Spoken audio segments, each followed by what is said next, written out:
all started with Lisa's diagnosis. It was 1997. She'd just come back from being in London for a couple of years, working as a young lawyer there. She hadn't been particularly well before she left. She went straight back to the doctor when she got home. Finally, after a number of years of wondering what was wrong and various mini tests, she was sent for a CT scan, and the hospital rang us that night asking us to come in immediately to discuss the results of the scan.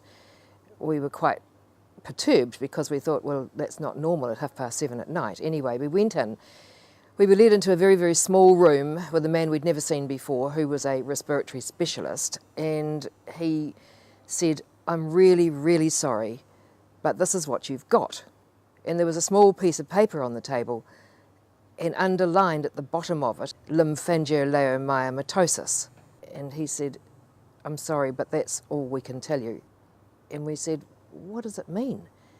And he said, "Well, we really don't know. It's very, very, very rare, but we know that it means that, Lisa, you will not grow up to be an old lady." And we were stunned into silence. And Lisa asked a couple of questions like, "Are you absolutely sure?" And he said, "We're positive, but we would like to do a biopsy just to make absolutely sure." And she was very cool, very calm, and she said, "Look, in my business, beyond reasonable doubt means beyond reasonable doubt. You've just told me you're absolutely so sure, and now you want to do a biopsy. No, I won't do that, but thank you anyway." And he stood up to go. It only took 5 minutes, and we went to the door and we walked along the corridor. It was completely empty, well, I think it was, at Green Lane Hospital.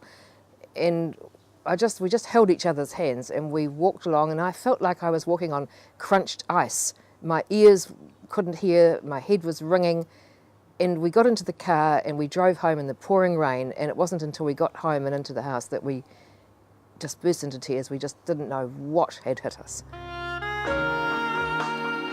She was given a death sentence, but we didn't know what it meant. And I thought, well, I've got two choices. I can either sit in the corner and wait for my daughter to die, or we can try and do something. I contacted my brother-in-law's brother, who was a respiratory specialist in Sydney. I hardly knew him. I rang him, actually the next day, I rang him and said what the diagnosis was, and he said that he had heard of it, that he was incredibly sorry to hear it, that it was a fatal, hideous disease, and that there was very little known about it, very little research had ever been done, and there were a few things he could tell us, and he sent us a fax which said, "You mustn't have babies, you mustn't fly. Most women with this condition are dead within 5, possibly 10 years after diagnosis.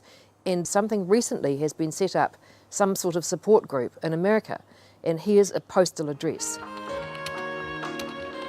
So Lisa wrote, and a couple of weeks later a letter came back from a woman called Sue Burns from Cincinnati, Ohio, who told us that her daughter also had this condition and that she had just set up a small organisation. She'd given up her job and she was going to work to start some research.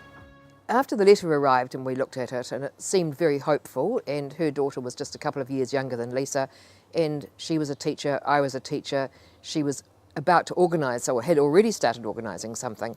So I thought the first thing to do is to get on a plane and go and see her. I first rang her, we had a long chat. I said, "Can you tell me what you did to set something up, because I'd like to do something in New Zealand?" And she said, "Well, yes, we can work together on this."